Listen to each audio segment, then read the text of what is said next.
Hey there, guys. This is Alex, and today I'm going to be talking about George Carlin.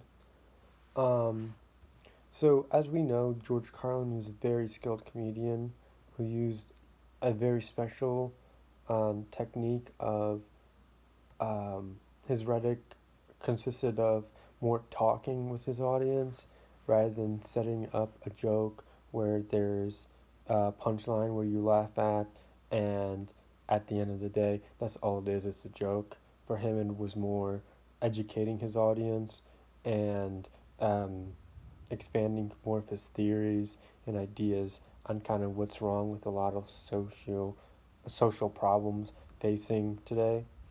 Um, so one of the things that really drew me close to him was the fact of how he criticized the church.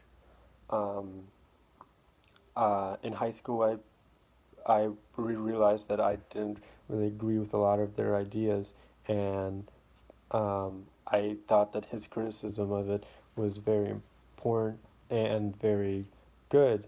That some comedians were like either too afraid or just not willing to talk about.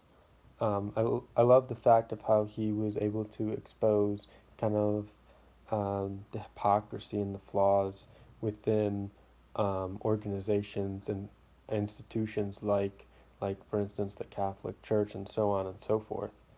Um, so his skit on abortion and the sanctity of life.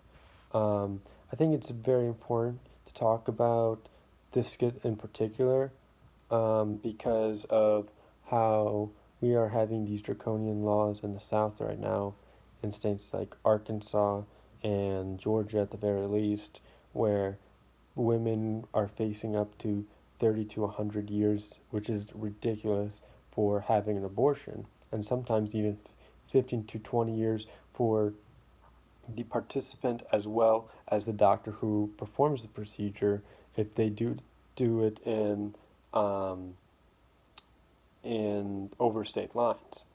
Um, so, talking about the sanctity of life, George Carlin had mentioned, where does life really begin? We don't really know because there are so many different definitions of it, um, depending on where people get their sources from.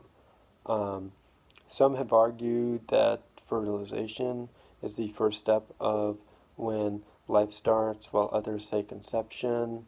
Others say 4 weeks because that no longer becomes an embryo and it's no longer just matter, it's a form. Some say when the baby comes out of the womb. So there's a lot of inconsistency of, of where life really begins. And that's really a key factor that George Carlin tried to make was the consistency that pro-lifers make um, of how they kind of just cherry pick when they see fit. And logically speaking, that doesn't work.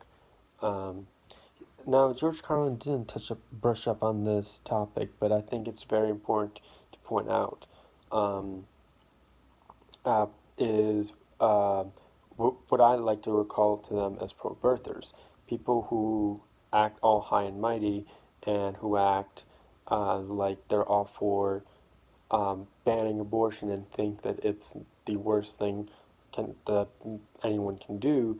But then once the baby comes out of the womb, they're not for the furtherment of education or the health care regarding the child that it will affect the child.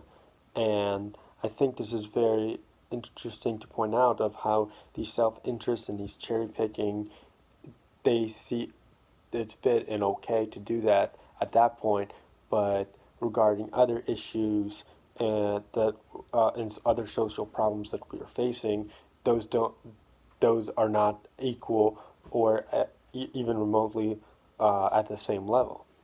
Um, he also mentioned about how those that tend to be against abortion are usually not in poor communities.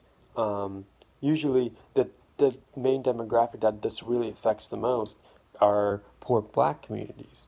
And I think it's important to point out who's the number one demographic who's being oppressed by this disadvantage. Um, So in the skit, the target audience that George Carlin is referring to would specifically be the inconsistent pro-lifers who use anti-abortion arguments that are relatively pretty weak to make their point. Um, while he may be a bit biased, clearly in the video of clearly which side he's on, he I don't necessarily think that he just thinks that all types of people who are pro-life are dumb or ignorant. It's just more of the ones who are inconsistent with their logic and don't go all the way. Um, so when he talks about the sanctity of life, it seems a bit aggressive, but when he breaks it down, logically speaking, he makes some pretty valid points. Um, like, for instance, talking about how in the past, religion and the love of God has killed so many people, and where was the sanctity of life there? We have so many other problems facing today. Where was the sanctity of life there? Um, so I really think his more of his core target audience would be not necessarily the anti-religious, anti-bullshit type of people. I think it's more of the, I hate to say it, but more like woke people who come to realize that, hey, this ideology that we've been following isn't exactly, flawless. Uh, and another aspect I want to touch up on was how George Carlin used his rhetoric and his style to more educate the audience rather than to make them laugh.